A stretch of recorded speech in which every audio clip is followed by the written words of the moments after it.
Hallo Freunde der Füße! Das Thema der ganzen Reihe, habt ihr schon mitgekriegt, ist Praxiseinrichtung, Praxisausstattung. Und wir gehen jetzt in den ganzen Videos einmal die Räume durch, die man mindestens in der Praxis haben sollte und wie man die Praxisräume dann auch gestaltet, was man braucht und was man auch haben sollte, kann, muss, je nachdem wie jeder will. Wir beginnen einmal mit Anmeldung, Produktpräsentation. Ihr seht ja schon, ich bin jetzt bei Bär im Ausstellungsraum, habe mich selber eingeladen, die waren so freundlich und haben gesagt, ich darf kommen. Und hier haben wir natürlich eine Idealwand, wie Produktpräsentation aussehen soll. Hier mit schönen Displays. Die Displays gibt es meistens vom Hersteller gratis zu die ganzen Produkte dazu. Ist immer toll, weil da haben wir einen Tester mit dabei.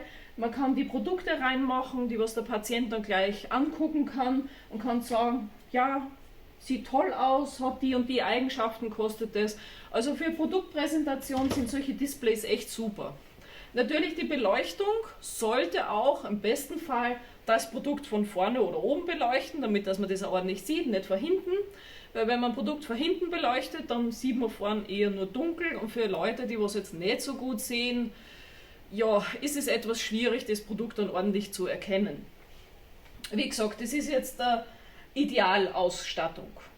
Man muss das natürlich, je nachdem, wie die Praxis aussieht, wie groß die Praxis ist. Ich zeige euch, also ich werde es sowieso in den Videos sehen, wie es in meiner neuen Praxis jetzt aussieht. Es ist alles etwas kompakter und kleiner und solche Regalwände haben natürlich die ganzen Hersteller und ihr könnt es beim Hersteller auch anfragen um ja, so Maßanfertigungen und so. Aber das muss jeder für die Praxis für sich entscheiden, vor allem welche Farbe er nimmt. Nimmt er jetzt ein Weiß, nimmt er ein Braun? Das ist alles praxisabhängig, was ihr in der Praxis als Farbe oder als Konzept euch überlegt habt. Also die Einrichtung, die ihr für eure Praxis wählt, sollte natürlich eher dezent gewählt sein, finde ich jetzt, wenn ihr euch mit Farben halt gut auskennt und sagt, ja, ich mache eine blaue Wand mit orangen Regalen, dann what else, wenn euch das gefällt, macht es. Die Produkte kommen natürlich besser, wenn ihr das Regal etwas dezenter wählt und die Produkte quasi dann hervorstechen. Nur ein kleines Beispiel. Da müsst ihr jetzt nicht, ja, wie gesagt, Farbdesigner sein oder euch einen Farbwahlberater holen, je nachdem.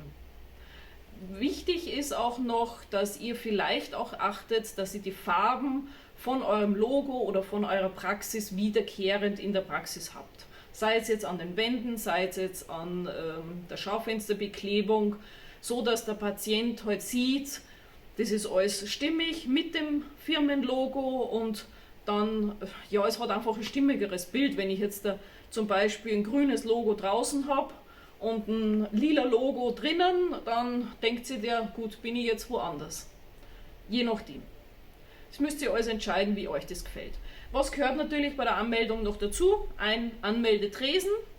Leider steht hier im Ausstellungsraum keiner mehr rum. Ist aber weiter nicht schlimm, da müsst ihr sowieso darauf achten, wie der Anmeldetresen für euch, wie groß er ist, welche Höhe er hat. Wollt ihr einen, der was abgestuft ist, das heißt Tresen oben, Arbeitstisch unten. Ja, da gibt es ganz viele Kataloge, auch hier, Bär hat sowas drinnen und ja, da müsst ihr wirklich individuell gucken, wie eure Anmeldung aussieht. Ich habe zum Beispiel meine Anmeldung von einem Schreiner machen lassen, weil es eine Anmeldung in 1,10 Meter nicht gibt. Egal wo du guckst, so kleine Anmeldungen gibt es nicht. Somit habe ich eine Maßanfertigung, kann man jetzt auch machen, muss man nicht. Ist halt eine Preisfrage. Ja, ist halt so. Was sollte eine Anmeldung beinhalten? Es sollte ein Tisch sein, damit ihr euch Sachen alle schön hinstellen könnt, wie Computer, den ihr braucht, dann Drucker braucht ihr, den Karteikasten, muss jetzt kein Extrakasten sein, ich habe so einen kleinen Metallkarteikasten gehabt, hat für ein Ein-Mann-Unternehmen vollkommen ausgereicht. Wenn ihr jetzt da viele Patienten habt, könnt ihr euch diese riesen Karteischränke hinstellen. Könnt ihr machen, wie ihr das beliebt oder wie ihr das wollt. Und was habe ich jetzt vergessen? Telefon. Telefon braucht ihr auch noch. Ja, ist wichtig, sonst erreichen euch die Patienten nicht. Und Also wenn ihr eine Anmeldung habt mit so einem Tresen, ist es praktischer, ihr könnt so ein Display hinstellen. Der Patient, wenn er vor diesem Tresen steht und bezahlt, dann sieht er das Produkt, kann sich das durchlesen, währenddem ihr die Termine eintragt und sowas.